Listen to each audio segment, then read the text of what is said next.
हनुमान और सुग्रीव की मित्रता की कथा रामायण में विशेष रूप से वर्णित है।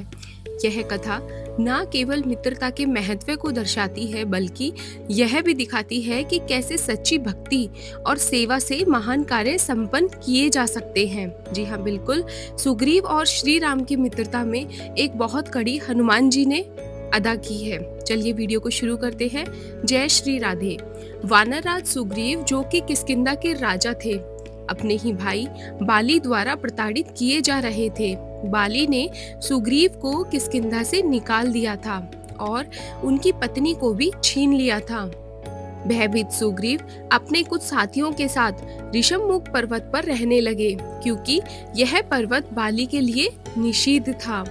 सुग्रीव को जब यह पता चला कि अयोध्या के राजकुमार श्री राम और उनके भाई लक्ष्मण वन में विचरण कर रहे हैं और किसी की खोज में हैं, तो पहले तो सुग्रीव को संदेह हुआ कि कहीं वे बाली द्वारा भेजे गए सैनिक तो नहीं हैं। बस इसी का पता लगाने के लिए उन्होंने हनुमान जी को वहां भेज दिया। सुग्रीव के मंत्री और परम भक्त हनुमान जी बहुत बुद्धिमान और पराक्रमी थे। जब सुग्रीव ने श्री राम और लक्ष्मण को ऋषभमुख पर्वत के पास आते हुए देखा, तो उन्होंने हनुमान जी को उनके बारे में जानकारी प्राप्त करने के लिए भेजा। हनुमान जी ने ब्राह्मण का वेश धारण किया और श्री राम और लक्ष्मण के पास पहुंचे। उन्होंने बड़ी विनम्रता से पूछा कि आप कौन हैं और इस वन में क्यों आए हैं। श्री राम ने उन्हें माता सीता के अपहरण की कथा सुनाई और बताया कि वे माता सीता की खोज में ही इस वन में घूम रहे हैं।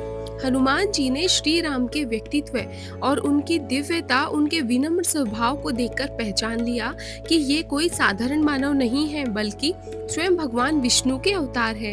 हनुमान जी ने उन्हें सुग्रीव से मिलने का सुझाव दिया और उन्हें अपनी पीठ पर बिठाकर सुग्रीव के पास लेकर आ गए। हनुमान जी ने श्री राम और सुग्रीव का परिचय कराया और सुग्रीव से कहा कि श्री राम उनकी सहायता कर सकते हैं। श्री राम ने सुग्रीव को आश्वासन दिया कि वे बाली का वध करेंगे और उन्हें उनका राज्य वापस दिलवाएंगे।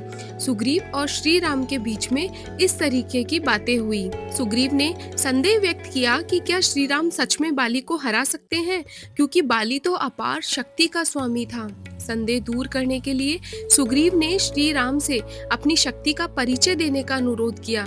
श्री राम ने एक तीर चलाकर कई पेड़ों को चीर दिया, जिससे सुग्रीव को विश्वास हो गया कि श्री राम निश्चय ही बाली का वध कर सकते हैं। श्री राम ने सुग्रीव को बाली को युद्ध में ललकारने के लिए कहा। जब सुग्रीव और बाली के बीच युद्ध हुआ, तो श्री राम ने छिपकर बाली का वध कर दिया, क्योंकि बाली से आमने सामने लड़ना उचित नहीं था। बाली की मृत्यु के बाद सुग्रीव को फिर से किष्किंधा का राजा बनाया गया और उनकी पत्नी उन्हें वापस मिल गई।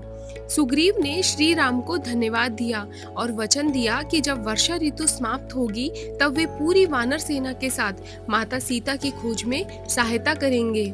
इस तरीके से सुग्रीव और श्री राम ने मित्रता के दोनों वचन निभाए। हनुमान और सुग्रीव की मित्रता का महत्व क्या है, चलिए जानते हैं। हनुमान जी केवल सुग्रीव के मंत्री ही नहीं, बल्कि उनके सच्चे मित्र और मार्गदर्शक भी थे। उन्होंने सुग्रीव को सही निर्णय लेने में मदद की और श्री राम से मिलवाया। यदि हनुमान जी ना होते, तो सुग्रीव और श्री राम की मित्रता संभव ही नहीं होती। माता सीता की खोज भी कठिन हो जाती। आपको ये वीडियो कैसा लगा, मुझे कमेंट में जरूर बताइएगा। कमेंट में जय श्री राम लिखना ना भूलिएगा और इस वीडियो को लाइक और शेयर जरूर कीजिएगा। चैनल को सब्सक्राइब जरूर कीजिएगा। धन्यवाद। जय श्री राधे।